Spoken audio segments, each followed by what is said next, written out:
SC వర్గీకరణ అమలులో roster విధానాన్ని పారదర్శకంగా అమలు చేయాలని మాల మహానాడు జాతీయ అధ్యక్షుడు గొల్లపూడి రమేష్ బాబు ప్రభుత్వాన్ని డిమాండ్ చేశారు. హైదరాబాద్లోని బాగ్ లింగంపల్లిలో ఉన్న సుందరయ్య విజ్ఞాన కేంద్రంలో నిర్వహించిన రౌండ్ టేబుల్ సమావేశంలో ఆయన పాల్గొని మాట్లాడారు. ఎస్సీ వర్గీకరణ చట్టాన్ని స్వాగతిస్తున్నప్పటికీ దాని అమలులో అనేక లోపాలున్నాయని ఆయన పేర్కొన్నారు. మాలలు మరియు 26 ఉపకులాలకు ఉద్యోగాలు, విద్యా అవకాశాలు, సంక్షేమ పథకాల అమలులో సరైన న్యాయం జరగటం లేదని ఆవేదన వ్యక్తం చేశారు. గత ఏడాది కాలంలో రాష్ట్ర ప్రభుత్వం విడుదల చేసిన పలు ఉద్యోగ నోటిఫికేషన్లో ఎస్సీ వర్గీకరణకు అనుగుణంగా అవకాశాలు కల్పించలేదని ఆరోపించారు. ముఖ్యంగా రోస్టర్ పాయింట్లను శాస్త్రీయ పద్ధతిలో అమలు చేయకపోవటం వలన అర్హులైన అభ్యర్థులు నష్టపోతున్నారని అన్నారు.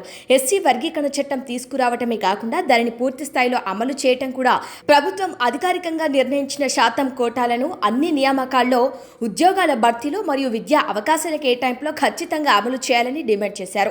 రోస్టర్ వ్యవస్థలో పారదర్శకత ఉండాలని, అన్ని వర్గాలకు సమాన న్యాయం జరిగేలా చర్యలు తీసుకోవాలని కోరారు. ఈ అంశంపై అన్ని రాజకీయ పార్టీలు స్పందించాలని, సామాజిక న్యాయం కోసం కలిసి పనిచేయాలని ఆయన పిలుపునిచ్చారు. ఎస్సీ వర్గీకరణ ద్వారా నిజమైన లబ్ధిదారులకు ప్రయోజనాలు అందాలంటే ప్రభుత్వ యంత్రాంగం మరింత బాధ్యతగా వ్యవహరించాలని అన్నారు. ఈ సమావేశంలో వివిధ రాజకీయ పార్టీల నాయకులు, సామాజిక సంఘాల ప్రతినిధులు, ఉద్యమకారులు, అధ్యాపకులు, మేధావులు పాల్గొన్నారు. ఎస్సీ వర్గీకరణ అమలులో ఎదురవుతున్న సమస్యలపై వారు తమ అభిప్రాయాలను వెల్లడించారు. మాల మహానాడు ప్రతినిధులు మాట్లాడుతూ రోస్టర్ అమలు సక్రమంగా జరిగితేనే ఎస్సీ వర్గీకరణ లక్ష్యం నెరవేరుతుందని పేర్కొన్నారు. ప్రభుత్వం వెంటనే అంశంపై ప్రత్యేక దృష్టి సారించి తగిన చర్యలు చేపట్టాలని వారు డిమాండ్ చేశారు. ఇలా ఎస్సీ వర్గీకరణ అమలు, రోస్టర్ విధానం మరియు సామాజిక న్యాయం అంశాలపై జరిగిన ఈ సమావేశం రాష్ట్ర వ్యాప్తంగా చర్చనీయాంశంగా మారింది.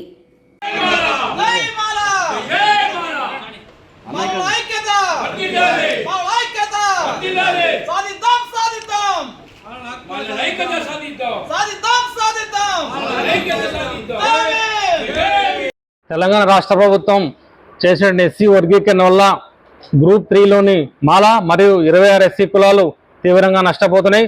గవర్నమెంట్ రిలీజ్ చేసినటువంటి నోటిఫికేషన్లో ఒక్క జాబ్ కూడా రాలేదు. ఇంతవరకు ఈ మాల 26 కులాలకి ఒక్క జాబ్ కూడా రాలేదు.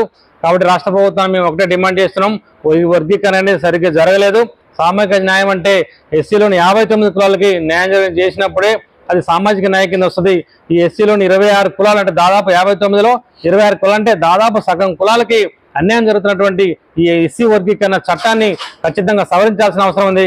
ఈ 26 కులాలకి జాబులు రావాలంటే రాష్ట్ర ప్రభుత్వం ఈ చట్టాన్ని అమెండ్మెంట్ చేస్తుందా, లేదా ఈ చట్టాన్ని రద్దు చేసి మళ్ళీ వర్గీకరణ చేస్తుందా, రోస్టర్ ప్యానల్ చేస్తారా, ఏం చేస్తారనేది రాష్ట్ర ప్రభుత్వం ఆలోచించుకోవాల్సిన అవసరం ఉంది. ఈ ఎస్సీలోని గ్రూప్ 3లోని 26 కులాలకి ఖచ్చితంగా న్యాయం చేయాల్సిన అవసరం ఉంది. బాబాసాహెబ్ అంబేద్కర్ గారు చెప్పినట్టు అన్ని కులాలకి సమాన న్యాయం జరగాలి. మేము ఏం కులానికి, ఏ వర్గానికి వ్యతిరేకం కాదు, 59 కులాలకు న్యాయం జరగాలని చెప్పేసి మేము కోరుకుంటాం. గ్రూప్ 2లో 18 కులాలని, గ్రూప్ 2లో 9% రిజర్వేషన్ ఉన్నాయి, వాళ్ళకి అది అమలు కావాల్సిందే. గ్రూప్ 1లో 1% రిజర్వేషన్ ఉంది, వాళ్ళకి అమలు కావాల్సిందే. At the same time group 3లో ఉన్న 26 కులాలకు కూడా న్యాయం జరగాలని చెప్పేసి కోరుకుంటున్నాం. అన్ని రాజకీయ పార్టీలు, ప్రజా సంఘాలు, కుల సంఘాలతోటి అలా మీటింగ్ చేయడం జరిగింది.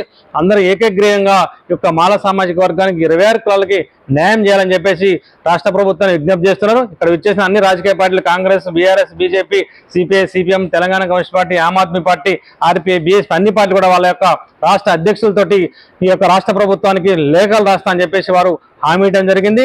ఈ యొక్క అదేవిధంగా ఒక తీర్మానం కూడా చేసినాం, మాల 26 కులాలకు న్యాయం జరగాలని చెప్పేసి ఒక తీర్మానం కూడా ప్రవేశపెట్టినాం. ఆ తీర్మానానికి అన్ని రాజకీయ పార్టీలు ఏకగ్రీవంగా ఆమోదం తెలిపినాయి. ఇక్కడ వచ్చేసిన రాజకీయ పార్టీలు వాళ్ళందరూ కూడా మేము ఒక ధన్యవాదాలు తెలియజేస్తున్నాం. రాష్ట్ర ప్రభుత్వం మా యొక్క విన్నపాన్ని స్వీకరించి మాకు న్యాయం చేయాలని చెప్పేసి నేను ఈ సందర్భంగా